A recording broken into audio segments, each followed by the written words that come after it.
Hallo und herzlich willkommen hier bei Delicious. Wir sind wieder in der Küche und liebe Freunde des Römertopfes, heute wollen wir uns mal einer heiligen Kuh widmen.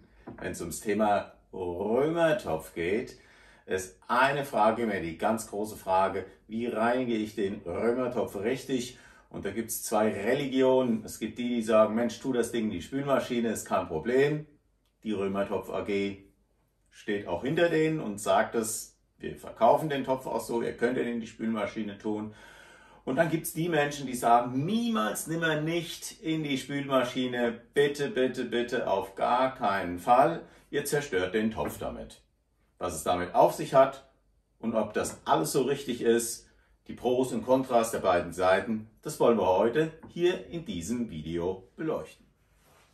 Ich habe uns heute aus meiner Sammlung an Römertöpfen zwei besondere herausgesucht. Hier haben wir einmal den ganz kleinen für den Single-Haushalt.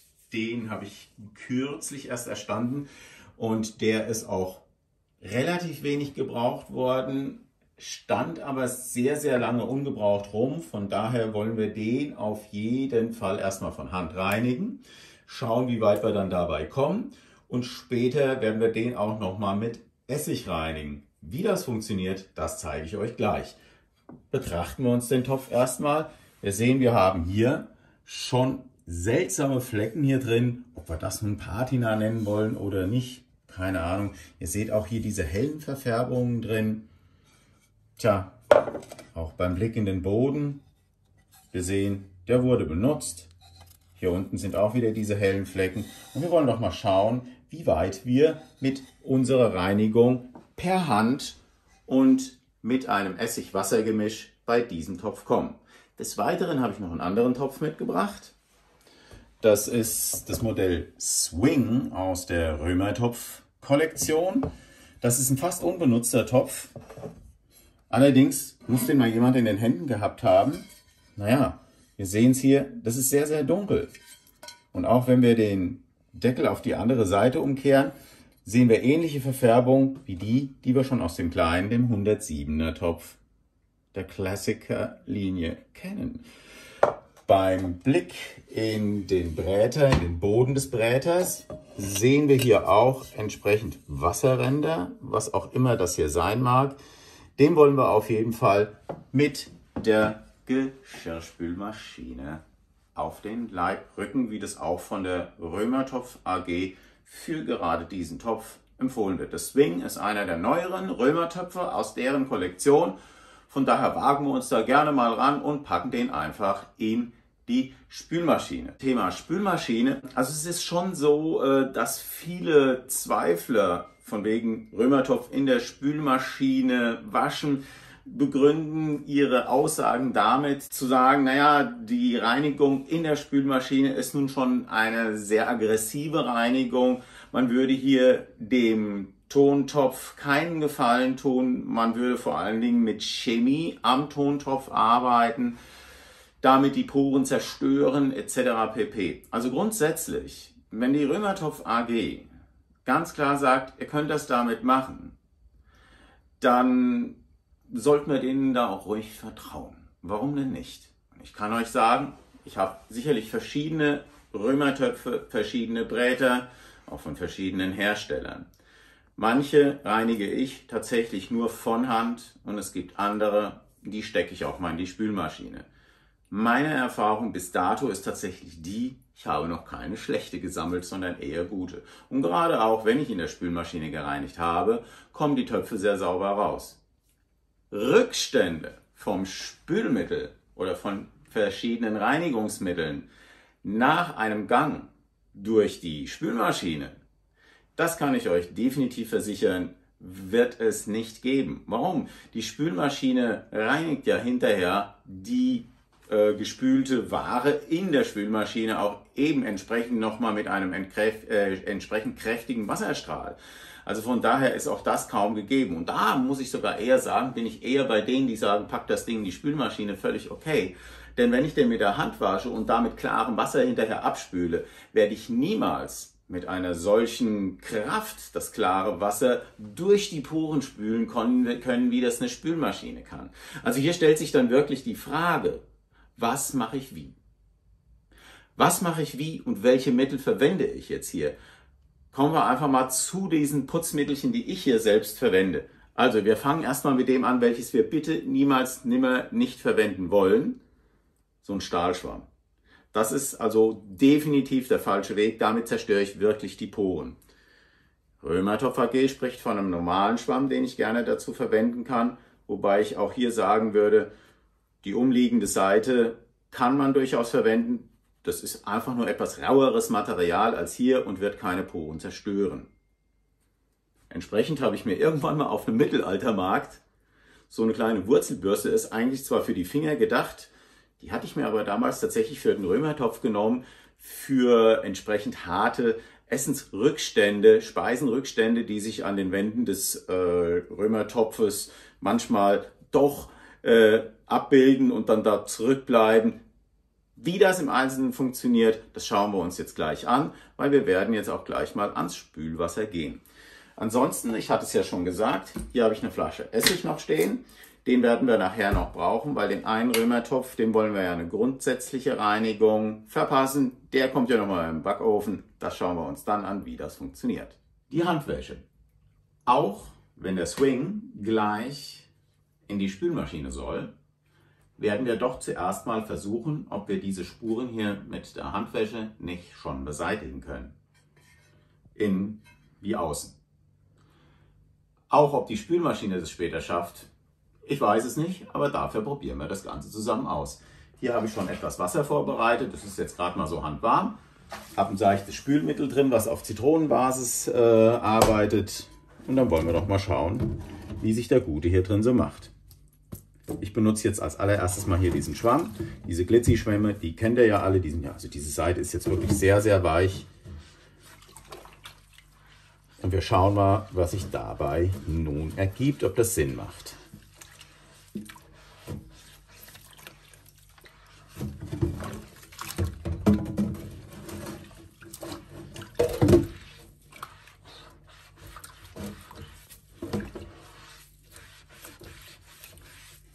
Ja, hier drin auf der Seite habe ich fast das Gefühl, das geht ein bisschen weg, aber das kann natürlich jetzt auch sein, weil der Ton Wasser aufnimmt und damit natürlich auch ein bisschen nachdunkelt, dass dann, wenn er wieder trocken ist, der Gute, ja, die Flecken wieder da sind.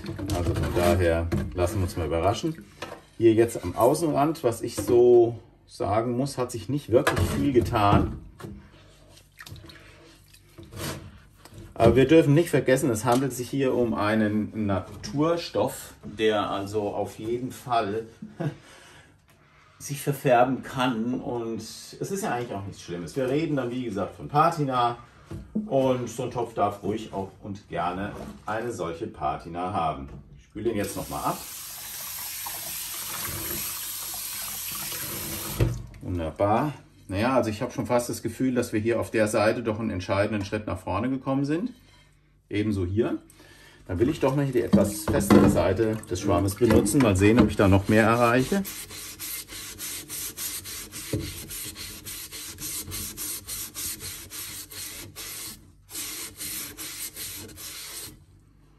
Ja, doch, da tut sich was. Also ich kann nicht klagen.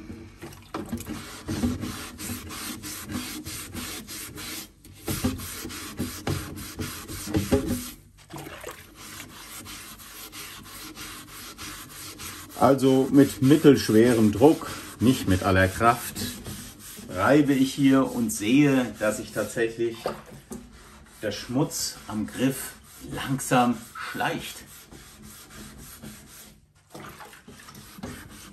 Ja, jetzt haben wir hier ein paar renitente Stellen, da will es nicht so richtig. Aber wie gesagt, ich will nicht zu feste drücken. Ich denke, das Ergebnis ist so auch schon gar nicht so schlecht. Kann sich sehen lassen. Auch hier innen auf der Innenseite. Ich nochmal mit dieser Seite hier etwas probieren. Ja, es sieht jetzt erstmal nicht schlecht aus. Aber das zu beurteilen, das sehen wir dann auch später nochmal, wenn der Topf dann entsprechend komplett getrocknet ist. So. Dann kümmern wir uns jetzt hier mal um den Boden. Da hatten wir ja hier noch so ein paar keine Rückstände drin. Und auch hier oben hat sich eine Patina gebildet, was auch immer. Wir wollen mal schauen, wie weit wir den Boden hier hinkriegen. Mit der Hand. So. Jetzt reibe ich erstmal hier unten durch. Das ist ja ein glasierter Boden hier in diesem Fall bei dem etwas neueren Modell.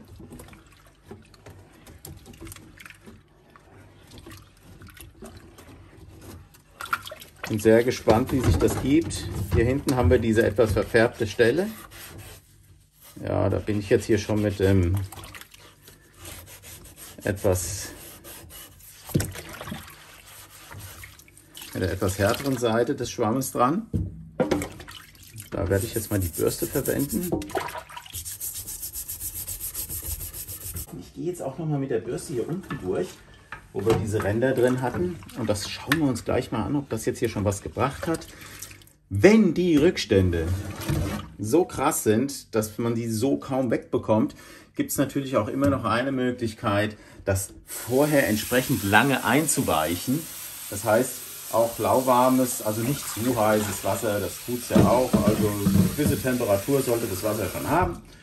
Und dann einfach mal schön einweichen und einfach abwarten, wenn es dann aufgeweicht ist, ob man es dann entsprechend doch auch mit der Bürste oder der etwas härteren Seite vom Schwamm abbekommt. Wenn ich jetzt mal hier in den Topf reinschaue, also wir haben jetzt hier eigentlich kaum noch von diesen Rändern in diesem Topf.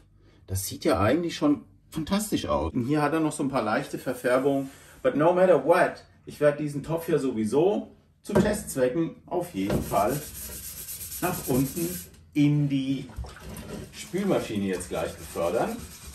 Ich habe im Netz einiges gelesen an AW, Spülmaschine und der große Temperaturunterschied, den der Römertopf ja nicht mag. Ihr wisst das. Das habe ich in meinen anderen Videos ja schon gesagt. Die könnt ihr in der Playlist finden von mir, die Römertopf-Playlist. Der Römertopf wird bei 1000 Grad gebrannt.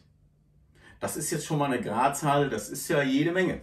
Und hier unsere Spülmaschinen, wenn wir hier mal einen Blick drauf werfen wollen, was machen die? Also unsere Spülmaschine, die hat hier maximal, wenn wir drauf schauen, 70 Grad. Ich werde die hinterher, den Römertopf für eine Stunde bei 65 Grad reinwerfen. Die 65 Grad, die hält unser Römertopf auf jeden Fall aus. Da müsst ihr euch gar keine Gedanken machen. Wie gesagt, Rücksprache mit der Römertopf AG per Telefon erfolgte hier meinerseits. Und die sagen ganz klar, sie verstehen Menschen, die den nicht in der Spülmaschine haben wollen. Nichtsdestoweniger trotz ist der Römertopf ausdrücklich Spülmaschinen geeignet. Let's get it on. Einen Tab habe ich hier schon drin und das ist jetzt ein regulärer Tab. Ich habe versucht auf dem Markt milde Tabs zu finden, also es tut mir leid, habe da nichts gefunden und habe jetzt das handelsübliche Ding, was wir hier zu Hause an Tab benutzen, genommen. Dann räumen wir mal den guten Topf da rein. One, two. So habe ich den guten jetzt hier reingepackt. Tür zu. Stellen den an. Zack. 65 und Start.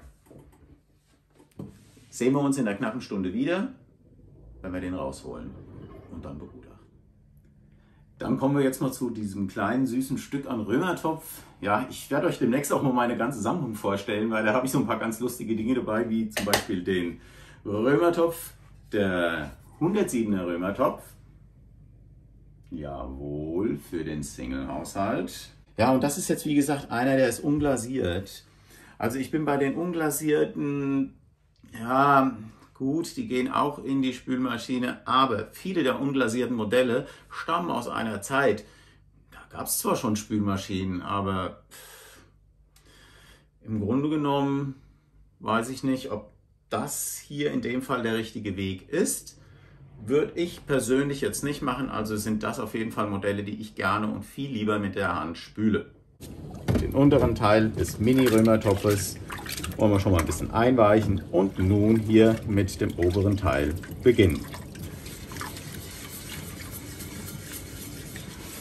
Ja, man sieht natürlich, dass sich hier sofort was tut.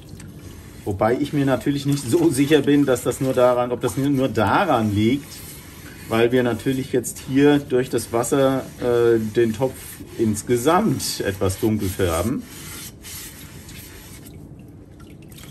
Hier oben haben wir auch noch diesen Flecken. Ja, da tut sich absolut nichts. Ja, das habe ich mir aber auch schon gedacht. Ich versuche es mal hier mit dem Bürstchen. Ja, was soll sich da auch tun? Mir war das schon fast klar, dass ich da an diesen Flecken nichts wegbekomme. Aber wie gesagt, der Römertopf als Topf aus einem Naturprodukt hat ja auch seinen Charme, wenn er denn nun Patina gewisse Flecken dran hat. Das soll ja auch nichts Schlimmes sein. Unser Ziel hier bei diesem Töpfchen ist auf jeden Fall folgendes, dass wir die Poren wieder öffnen, dass wir den jetzt mal gleich gründlichst reinigen mit einer entsprechenden Menge auch an Wasser und Essig. So, du darfst da schon mal ein bisschen abtropfen. Und jetzt gehen wir mal den Boden so ein bisschen ans Leder. Den wischen wir auch mal wieder schön innen aus.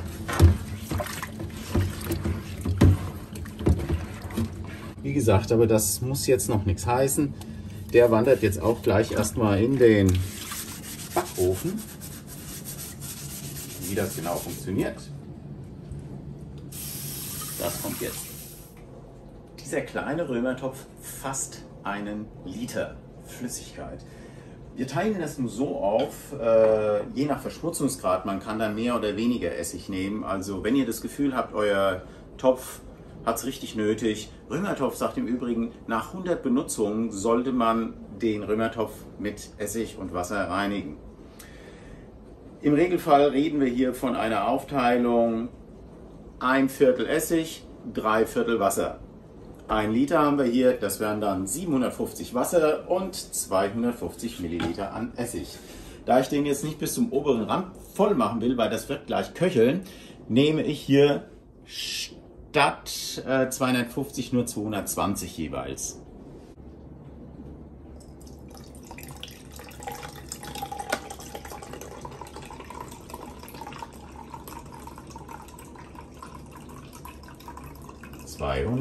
Und ein bisschen, da sind wir jetzt bei 225, würde ich fast sagen. Habe übrigens kaltes Wasser genommen. Ganz vorsichtig stelle ich nun das Römertöpfchen da rein. Deckel drauf. Kalter Ofen, ganz wichtig. Wir schließen den. Vorsichtig. Stellen den ein auf Ober- und Unterhitze. Das Ganze bei 200 Grad. Der Römertopf wird sich jetzt zusammen mit dem Ofen langsam erhitzen. Dann werden wir den zwischen 30 Minuten und einer Stunde lang köcheln lassen, wenn es dann soweit ist. Und ich glaube, da der Verschmutzungsgrad hier nicht so groß ist, werde ich den mal nach 40 Minuten hier rausholen. Und dann schauen wir uns das Ergebnis später zusammen an. Handschuhzeit. Wir wollen einen kleinen Römertopf, der da jetzt ungefähr, sagen wir mal, eine Dreiviertelstunde lang mit Essig bei 200 Grad im Ofen Ober-Unterhitze stand, mal auf den Leib rücken und mal schauen, was sich da so ergeben hat. Ja, da kommt eine schöne Hitze raus. Ja, der hat so vor sich hingeköchelt. Nun, hier hat sich nicht viel getan. Jo, und den werden wir jetzt mal ausschütten, würde ich sagen. Es hatte ja noch leicht geköchelt, wie ich eben aufgemacht habe. Ich hoffe, ihr habt es gesehen. Das wird jetzt spannend. Das ist natürlich super heiß, da müsst ihr sehr vorsichtig sein, Freunde.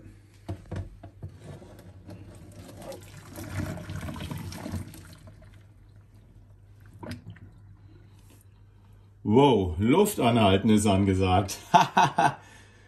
Der Essig, der treibt's hier mit uns. Wow, da kriegst du freie Atemwege. Wow, das sieht ja echt toll aus. Schaut mal. Wow, ich bin begeistert. Klasse. Und wisst ihr, was wir jetzt machen? Davon habe ich auch im Netz gelesen. Und warum sollen wir es nicht ausprobieren? Und wenn nicht jetzt, wann dann?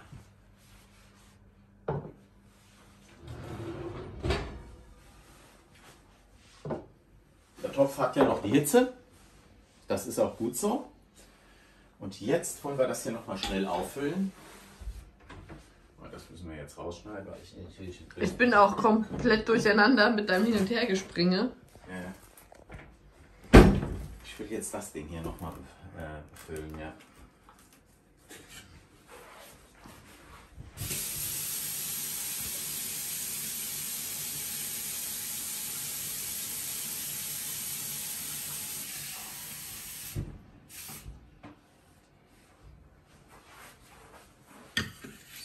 So, jetzt wollen wir nämlich mal schauen, ob sich dann hier auch was tut, weil wir werden jetzt den Deckel noch reinigen. Ich habe hier schon vortemperiertes Wasser genommen, ihr Lieben. Aha, da geht doch mehr rein, als ich dachte. Der Topf ist ja jetzt noch warm. Den werden wir jetzt ganz einfach mal umgekehrt da rein tippen. So. Wieder weg. Da kommt jetzt noch mal heißes Wasser drauf aus dem Wasserhahn. Das ist bei uns recht heiß, das Wasser. So. Und der geht jetzt wieder ab in den Ofen. Und das geht glücklicherweise bei diesem Modell Römertopf. Es gibt auch noch ein paar andere Modelle, die das können. Aber einen Swing zum Beispiel kannst du ja schlecht so rum reinstellen. Wunderbar. Ganz vorsichtig. So. Klack. Und dem Ganzen, dem geben wir jetzt nochmal so 30, 35 Minuten. Ich bin gespannt. Handschuhzeit. Wir wollen einen kleinen Römertopf, der da jetzt ungefähr, sagen wir mal, eine Dreiviertelstunde lang mit Essig bei 200 Grad im Ofen Ober-Unterhitze stand, mal auf den Leib rücken und mal schauen, was sich da so ergeben hat. Ja, da kommt eine schöne Hitze raus. Ja, der hat so vor sich hingeköchelt. Nun, hier hat sich nicht viel getan. Jo, und den werden wir jetzt mal ausschütten, würde ich sagen. Es hatte ja noch leicht geköchelt, wie ich eben aufgemacht habe. Ich hoffe, ihr habt es gesehen. Das wird jetzt spannend. Das ist natürlich super heiß. Da müsst ihr sehr vorsichtig sein, Freunde.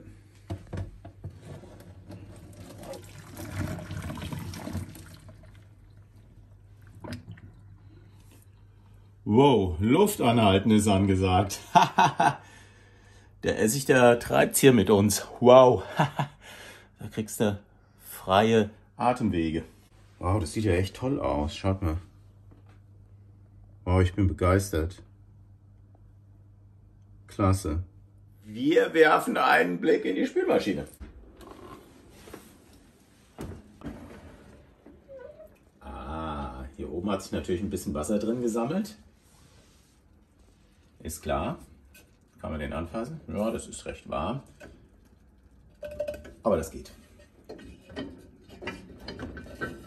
So. Ach, guckt mal einer an. Unsere Ränder sind wieder da. Die sind jetzt also nicht weggegangen. Ich wundere mich echt, was das sein kann. Da muss mal Wasser drin gestanden haben oder sowas. Naja, es ist ja glasiert. Vielleicht gehe ich da mal mit dem Entkalker dran. Aber auf jeden Fall, was ich jetzt mache, und das ist auch wichtig, der wird jetzt erstmal zum Trocknen hingestellt. Generell zum Thema Trocknen möchte ich euch wissen lassen. Es kann durchaus bis zu 2 Tagen dauern, bis so ein Römertopf richtig durchgetrocknet ist. Das heißt, wir müssen dem Römertopf jetzt auch eine Möglichkeit geben, gut durchzutrocknen. Wie bewahre ich eigentlich einen Römertopf auf? Einen Römertopf sollte man nie mit dem Deckel oben drauf, also wenn ich jetzt hier noch einen Deckel drauflegen würde, aufbewahren, sondern immer den Deckel in den Boden legen, umgedreht. Tipp der Firma Römertopf. Also ihr seht, hier hat sich auch weiter nichts getan. Hier konnte die Spülmaschine tatsächlich nichts bringen. Nee, das sieht weiterhin so aus. Nun, generell, in Zukunft würde ich hier halt ein Zeitungspapierchen dazwischen legen und dann den Deckel so dort rein. Aber jetzt erstmal zum Trocknen bleibt der mir hier so. Werde den natürlich nachher noch mal ein bisschen verräumen. Dafür habe ich unten im Keller mir ein Regal frei gemacht, in dem dann die Römertöpfe schön trocknen können. Da ist auch gut Durchluft und so weiter und so fort. Und dann hinterher werden sie ineinander gestellt und weggeräumt. Diesen Spuren hier unten auf den Grund zu gehen, und ich denke nämlich, das sind Kalkspuren, da muss man irgendwie Wasser drin gestanden haben in diesem Topf. Werde ich jetzt hier mal mit Essig aufgießen.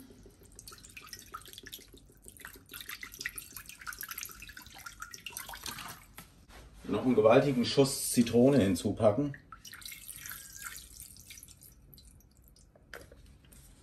Ja, das lassen wir jetzt einfach mal so stehen. Und dann schauen wir mal, ob das was gebracht hat. So, den wollen wir jetzt hier mal zusammen ausschütten.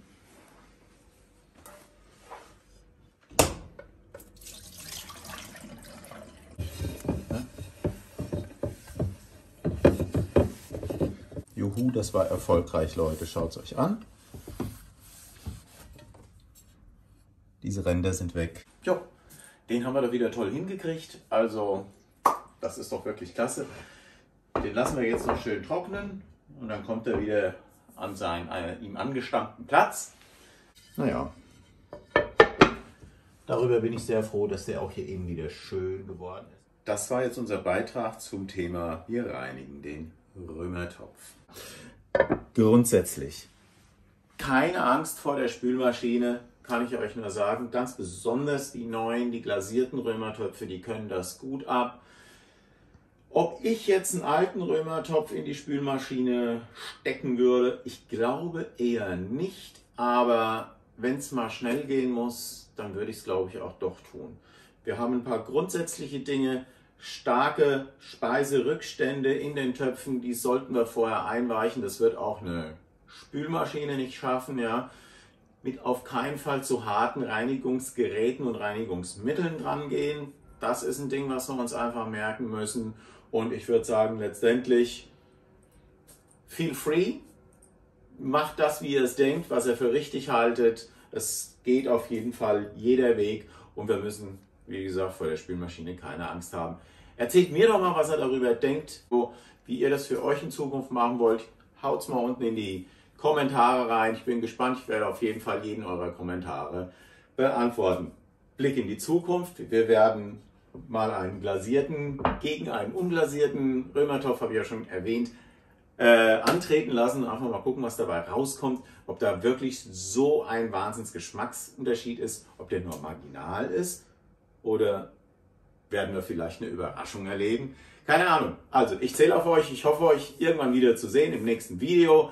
Wenn ihr noch nicht abonniert habt, über ein Abo würde ich mich freuen. Einen netten Kommentar. Und ansonsten, wir sehen uns im nächsten Video.